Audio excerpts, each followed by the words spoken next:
72 hours after the aeroplane carrying members of the UK's political party went down somewhere on the Sahara Desert coast, fears for their safety are increasing.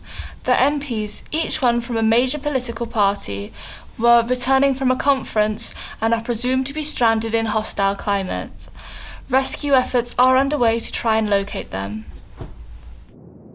Well, thank you for attending today and not dying in such dire circumstances. Can I ask, who put you in charge?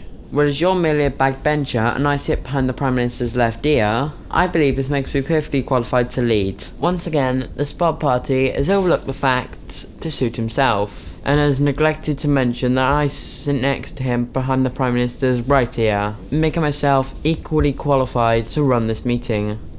Clearly, my colleague in the Square Party did not receive the same expensive education as myself, and has forgotten that the eardrum on the left-hand side is far superior to that on the right. But I went to Oxford, and I know that the right hand is stronger than the left. Gentlemen, you're both forgetting that I have a medical background, and I can tell you that both statements you have just presented are false.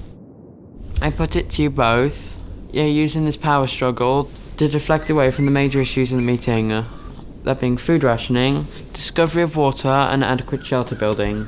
But if my party's idea had been adopted, we would have made sure that food supplies were plentiful with enough for everyone. Furthermore, had we been in charge of the food instead of the Square Party, we would have seen the vulture on the second day carrying it off and done something about it. Well, if we had been in charge of the water instead of the Spot Party, we would have brought back enough to fill an elephant and more besides. Instead, the ridiculously small amount that they stole from the Climate Change Party before the unscheduled departure from the plane.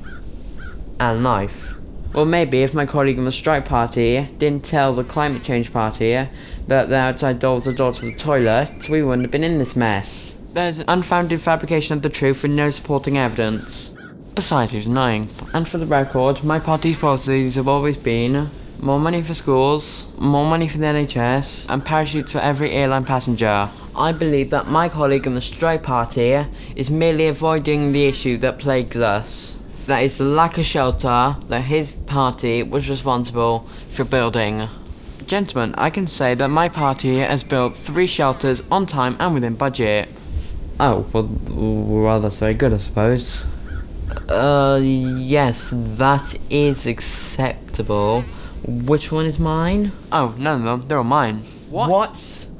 Well, that's my main shelter. That's my second shelter over there. And that's my holiday shelter.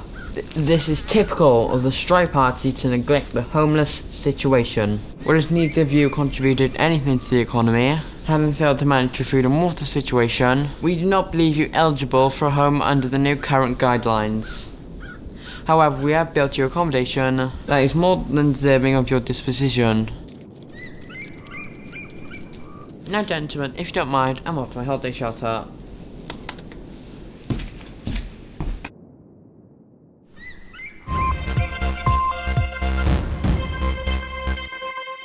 After 7 days stranded on the Sahara Desert coast, 3 of the missing politicians have been found. We now go live to the press conference. Can I ask each MP, what have you learnt from this experience? I've learned to work as a member of a team and to appreciate everyone's ideas. I have learned that everybody is entitled to the good food and clean water. I have learned to appreciate those less off than myself. Now, I was told I was being collected in a Mercedes, paid for by the public. Who wants more biography rights for £2 billion? Quiet, fool, you're spoiling it. This is just like you selfish. Feel lucky. Stop. Get off. Get off.